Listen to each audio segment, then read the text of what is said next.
Maam Rokhaya Ndiaye gis nga zone bii ci Ndar Maam Rokhaya Ndiaye moo ko jël jox ko xam nga Seydi Hadji Malick xam nga waa Ndar ñoo fonk njëkkee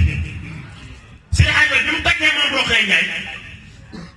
Maam Rokhaya Ndiaye di ko laaj ne ko kan mooy sama njëkkee ndax fii dañoo fonk njëkkee mu ne ko njëkkee dafay laaj mu ne ko waaw mu ne ko def naa yàlla du sa njëkkee bokk na ci léegi Maam Rokhaya Ndiaye tere la yàlla zone bi ci Ndar ni ko pàcc bi jox naa la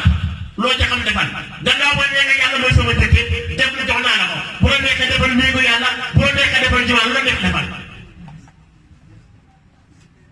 bii ci jaawal moom sa bii di nag aussi jël ko jox ko man Abdou te ñoom ñëpp xam nañu ni Seydi Hadji Malick mii ñu koy jox buñ ko joxee na si formé ay góor yàlla moo tax Paul Marty disait en 1914 la caractéristique de la zawiya de Tivaouane c'est qu'elle constitue une véritable université populaire. Elle a formé une quantité considérable de notre école coranique. ñoom mag ñi seen liggéey bi bu ko nar a yàq yaa yàq Seydi Hadji Malick Serigne Touba li ñu bokk bu ko nar a yàq yaa yàq Seydi Hadji Malick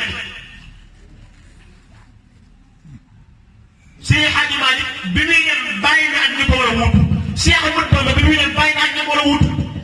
ñoom ñëpp kenn ku ci nekk màgget ma daaneel ndeñaan ñoom ñëpp kenn ku ci nekk ba ngay dem waxoon na ma taalibe yi doon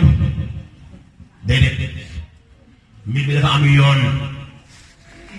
keroog Seydi Hadji Malick wax naa la ko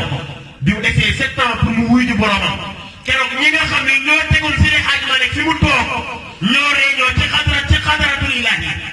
ala droitil baydaay kana timaawna waaye nag wa qabla xalqi wa atiqal kunna ñoo réñoo ni ko nag léegi nga dem Cheikh Omar Fouti ci boppam moo jël dossier Serigne Babacar ni man nag ginnaaw moo kii laay proposé loolu lay daal ne la jox la ni ginnaaw Seydi Hadji Malick kii laa gis ni moo ko mën a doon réunion ba jot Seydina Mahamad toog xulafaul arbaa toog Seydina Cheikh toog Alil Harazim Cheikh Soukeyri góor yàlla yu baax yëpp toog ñu jël dossier Serigne Babacar jox ko Seydina Mahamad mu xool dossier bi xool gauche xool droite daal di xool dossier bi d'accord ni kii mën naa doon Seydi Hadji Malick mu jël tàmpare bi ko dóor ci dossier bi mu jël dossier bi jox ko la arbaa Ababacar Omar Ousmane Ali ñoom ñëpp ku ci nekk xool dossier bi dóor tàmpare bi ñu jël dossier bi jox ko Seydina Cheikh mu dóor tàmpare vérité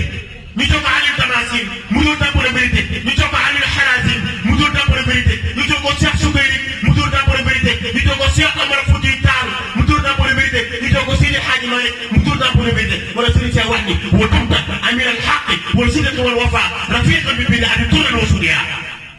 bàyyi may ko ne wax ni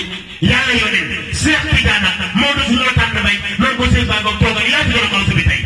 kon nag ñooñu taw ak ñooñu suuf ak ñu ñaar yaa ci doy asalaamaaleykum wa rahmatulahi taala wa barakaatu